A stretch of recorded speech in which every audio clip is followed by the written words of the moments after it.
So great news. Republicans are gaining in the most important states right now, in the states of Arizona and Pennsylvania, arguably two of the more important states going forward. They're gaining in the polls. The Labor Day surge has become reality. As we see here, Republicans again are gaining going into the midterms. The closer we're getting, they are getting closer and closer to the Democrats and surpassing them by wider and wider margins, just as I said they would. So let's look into these polls that recently came out of the Trafalgar Group the other day. First off, we have the Arizona polling. This one's a very big poll. We see here that of all these candidates, the only one that's behind anymore for any Republicans is Blake Masters. He is behind by 1.2%. That is it, and that's with a Libertarian candidate running. Now, likely that candidate, a lot of those votes probably oversampled a little bit. I doubt that much ends up going to Mark Victor. In the end, I think that would go to Blake Masters. Now, that's not to say that he won't get a certain amount of the vote, but some of it will likely go to Masters. And then there's also a 5.3% undecided. And as we know right now, independents are strongly breaking for Republicans. So likely those will break for Blake Masters. And again, polling still tends to generally underestimate Republicans. So if we keep up with past trends and the consistent failure of polls to really estimate or poll Republicans accurately, we will probably see here a Blake Masters win. And this is still 50-something days out, or less than 50 days out from the election. We still have plenty of time to make even more ground in this race. A very important race. Now, another even more important one in some regards anyway, is the Arizona governor race, which has possibly one of the best candidates running right now. Kari Lake running against the horrible candidate in Katie Hobbs, being ahead by almost 5% with 4.4% undecided. And again, if those break for Kari Lake, like most independent votes and undecided voters seem to be doing right now, Kari Lake will win by over 50% of the vote. Katie Hobbs will lose, and Arizona will have a great MAGA Republican governor. Not only this, her doing well will likely drag all of these other candidates that are running in their respective races ahead.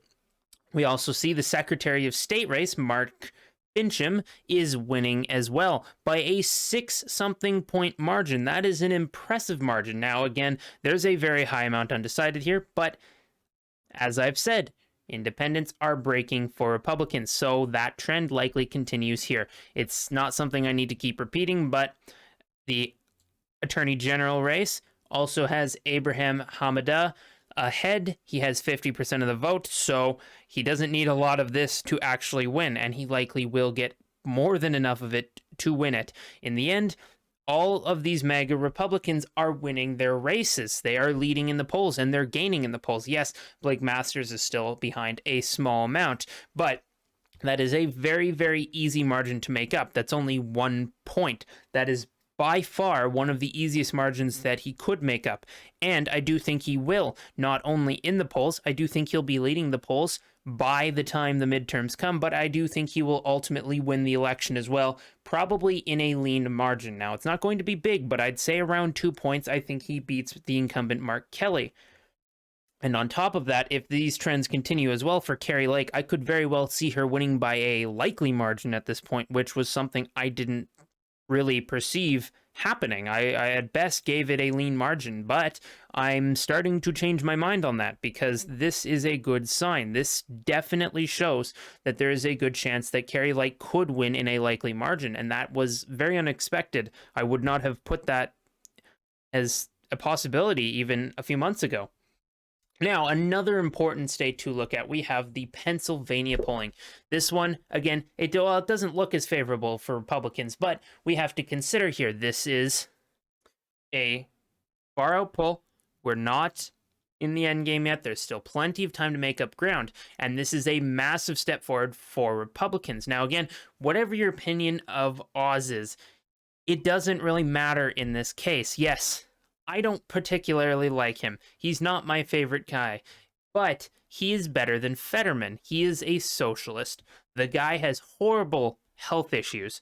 horrible health issues. He's a complete cuck. He doesn't know what he's talking about, and his policy would be destructive for the state of Pennsylvania. He has no chance to win, assuming Oz can even run a semi-competent campaign, and Republicans who may not like him get out and vote and avoid voting for Fetterman. Don't protest vote because, oh, I don't like Oz. That is stupid because in the end you will be left with a socialist, which is Oz, but then much, much worse. So you'll have the same progressive policy you might have been concerned about with Oz in some cases, but 10 times that, and then you'd have socialistic economic policy, which would destroy the economy of the state. It's stupid to protest vote him, and any conservative that does, you are just hurting yourselves and shooting yourselves in the foot. So, continuing, we also have by far one of the most important races, the Doug Mastriano versus Josh Shapiro race, the governorship for Pennsylvania. This one is a very good race to look at because Doug Mastriano is a future, I'd say even potentially presidential candidate, not at any time soon, but he could potentially be. Now, I'm not saying he's going to be, and I'm not really pushing for that right now, but he will be a terrific governor of Pennsylvania, and I do very likely see him winning. I'd say it's actually almost guaranteed right now, at least if this continues. Josh Shapiro, not very popular. He could barely win in a blue wave year. So, Doug Mastriano, he is a strong candidate, despite what the left will tell you. Oh, he's not strong. He's not a good candidate. Yes, he is. He doesn't have any funding, but that's just because the RNC is a bunch of idiots. Now, again, he's a good candidate. He has great policy. He's campaigned well, but every time he does something, everyone claims, oh, he's evil, because he did a prayer at a rally recently. But like I saw this video, he did a prayer at a rally, and the left freaked out. This is Nazi salutes because people were raising their hands and accepting God. So to them now, to the left, prayer is seen as a Nazi salute. That's not going to go well. This is the issue. These people hate us. And the idea that kind of view, that those kinds of people are going to be able to win in Pennsylvania is ridiculous. They're not going to be able to. Doug Mastriano will be able to win. I don't see a scenario right now where Mastriano loses. And even if he does, it'll be a absurdly slim margin, unlike what every single poll seems to be claiming, other than this recent poll from Trafalgar. Another thing to consider with this one, they oversampled Democrats by about 4%, and they seem to undersample... Generally, they seem to undersample independents and non-aligned voters.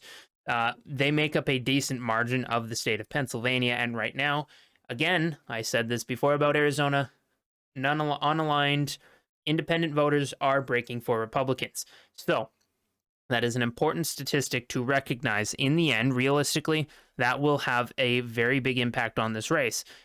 I do think it's the reason why, in the end, these polls will get closer. They'll get much closer, and I do think in the end we'll see both of these two candidates leading, but we'll see Mastriano as the governor and Oz as the senator for the state of Pennsylvania. Now, this is another important thing to just cover. This is not entirely related, but it is something to look at. We see here the federal abortion law poll that Trafalgar did, talking about whether or not people support late-term abortion, late-stage abortions, and 60% of people support restrictions blocking abortion after a 15-week period. So the idea that, oh, this ending of Roe, like ending all of these things, these cases were going, the abortion issue is going to kill Republicans. It's not. It's not going to. They're overcompensating because they realize it's really not going to have as big of an impact as they think it is. It's not going to be a Roe wave year, as so many Democrats I've seen have claimed. It is not popular to kill children. Yes, there's still plenty who support at least in the first 15 weeks. Now, I don't support that either. That's still wrong.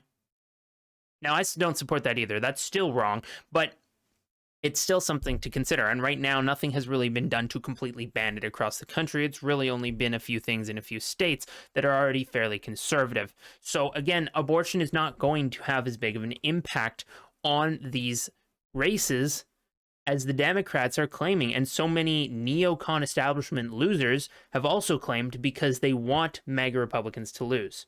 In the end, Republicans are going to pull off a win in Pennsylvania, and they're going to do the same in the state of Arizona with great MAGA Republicans leading them, and Oz, who's okay on some issues. So, that was the video. If you enjoyed, please consider subscribing and leaving a like. Comment down below. Let me know what you thought of the video. Let me know if you agree. If you want to see any video in the future as well, again, comment down below. I will consider that and think about it.